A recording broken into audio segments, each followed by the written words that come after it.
BLG 220 o BP 220 for short. Para mas madali, isipin nyo na lang na ito yung parang rulebook o manual para sa mga economic at socialized housing projects. Ito yung batas na sisiguradong dekalidad at ligtas yung bahay na kukunin mo. Kumbaga, ito ang protection mo bilang homebuyer. Eto talaga yung malaking tanong, di ba? Paano mo malalaman kung yung bahay na tinitingnan mo pasado sa standard? Kasi aminin natin, hindi lang naman itsura o location ang tinitingnan. Ang pinakaimportante, yung bahay na pinag-ipunan mo ng husto dapat safe, matibay at legal. Okay, so himayin na natin. Ano ba talaga tong BP220? Well, sa madaling salita, isa siyang quality and safety checklist. Ito yung listahan na kailangang sundin ng mga developer. Ang goal niya, protektahan ka. Ikaw na bibili ng bahay. Paano? Sa paglalatag ng mga minimum requirements na. Take note, non-negotiable. So, para sa ating pagsusuri, heto yung dadaanan natin. 5 lang na importanteng bahagi. Umpisahan natin sa buong komunidad, tapos papasok tayo sa loob mismo ng bahay mo, hanggang sa dulo, bibigyan kita ng isang napakasimpleng checklist na pwedeng-pwede mong gamitin. Okay, Section 2. Unahin natin yung big picture, yung komunidad. Kasi tandaan nyo, hindi lang naman 4 na sulok ng bahay ang binibili mo, no? Kasama dyan yung buong neighborhood. At yes, may mga rules at standards din para dyan. So, bago pa man maghukay o magsemento, yung mismong lupa, yung location, dapat pasado na. Anong ibig sabihin niyan? Dapat malayo sa mga delikadong lugar, yung mga bahain o prone sa landslide. At syempre, dapat madaling puntahan via public transport. Ito, ika nga yung first line of defense mo. Eto yung maganda. Alam nyo ba na by law, required ang mga developer na maglaan ng open space? Oo, para sa mga parke, playground at iba pang community facilities.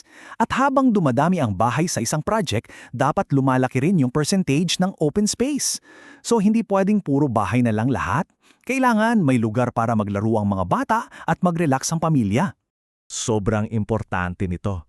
Ang gusto kasi ng BP220, iwasan na maging parang isolated na isla ang isang subdivision.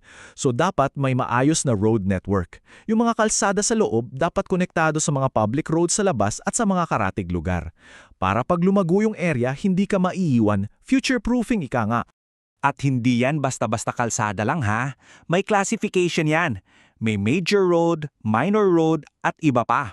At bawat isa may minimum na sukat. Yung mga pangunahing daan dapat sementado o aspaltado. Bakit? Para siguradong kasya ang mga sasakyan, may daanan ang mga tao at higit sa lahat, makakapasok agad ang mga emergency vehicle tulad ng ambulansya o bumbero. Okay, so galing sa labas, pasok naman tayo. Mula sa buong komunidad, silipin naman natin yung loob mismo na magiging bahay mo. Ano ba yung mga basic, yung mga minimum na dapat mong makita sa unit na kukunin mo? Okay, dito may 2 klase.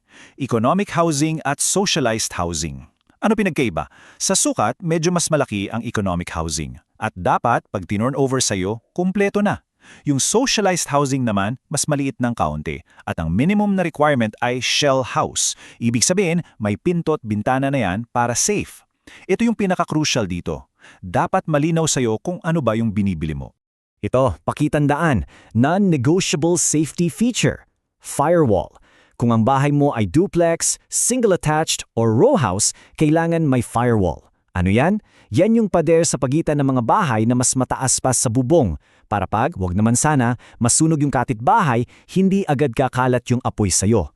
Proteksyon to sa buhay at ari-arian. Heto pang isang patunay kung gaano kapraktikal ang RBP 2020. Maging yung hagdanan may standard. Minimum headroom, 2 meters, para di ka mauntog. Maximum na taas ng baitang, 0.25 meters, para hindi masyadong nakakangawit akyatin. At, higit sa lahat, para iwas disgrasya, lalo na kung may mga bata o senior citizen sa bahay. Yung mga tinatawag na setbacks, yan yung mga bakanting espasyo sa harap, likod at gilid ng bahay mo. Hindi yan para sa forma lang. Requirement yan para masigurong may maayos na ventilation o daloy ng hangin at para makapasok yung natural na liwanag. At bonus pa, nagbibigay yan ng konting privacy sa iyo at sa mga kapitbahay mo. Okay, Section 4, ang mga essential services. Kasi ano ba naman ang isang bahay kung wala yung mga to, di ba? Parang katawan na walang dugo. So hindi pwedeng pader at bubong lang. Kailangan may mga serbisyong nagbibigay buhay dito. 150 liters. Tandaan nyo yung numero na yan. Yan yung minimum na supply ng tubig na dapat meron para sa bawat tao araw-araw. Yes, per person, per day. Ganyan ka-specific ang batas para masigurong may sapat at malinis na tubig para sa lahat. Hindi ito biro. So yung apat na to, tubig, kuryente, drainage at sewage system, yan yung mga haligi ng isang maayos na pamumuhay. Dapat kumpleto yan lahat at gumagana bago pa man ma-approve ang project. At linawin natin, responsibilidad yan ng developer. Kasama yan sa binabayaran mo. At ngayon, para magamit nyo lahat ng napag-usapan natin, ginawa natin itong isang simpleng checklist. Ito yung pwede mong maging guide pag bibisita ka na sa isang property. Ito na ang ating final section. Napakadali lang, di ba? 4 na hakbang lang. Una, tingnan mo yung buong komunidad. May parke ba? Sementado ba yung daan? Pangalawa, yung lote. Tama ba yung sukat? Pangatlo, yung bahay mismo. Pasok ba sa minimum floor area?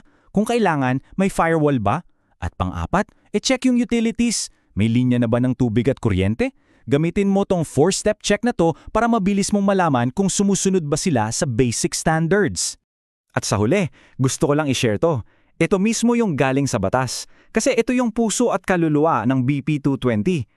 Hindi lang to tungkol sa metro at square meter. Tungkol to sa proteksyon at kaligtasan mo, ng pamilya mo, ng ari-arian nyo.